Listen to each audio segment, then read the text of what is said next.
Hey guys, welcome back to Helpful Solutions. In this video, I'll show you how to turn off keyboard sound in laptop. In the first step, disable on-screen keyboard click sound. For this, press Window plus Control plus O to open the on-screen keyboard. Then click the Options key on the keyboard.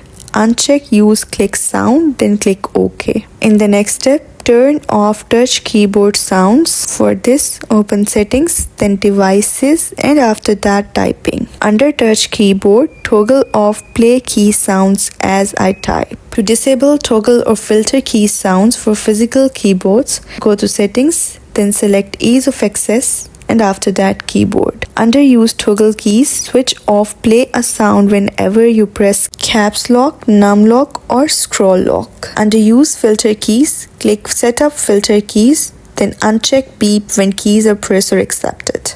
And that's it. I hope you find this video helpful. Thank you for watching and don't forget to like and subscribe for more quick troubleshooting tips.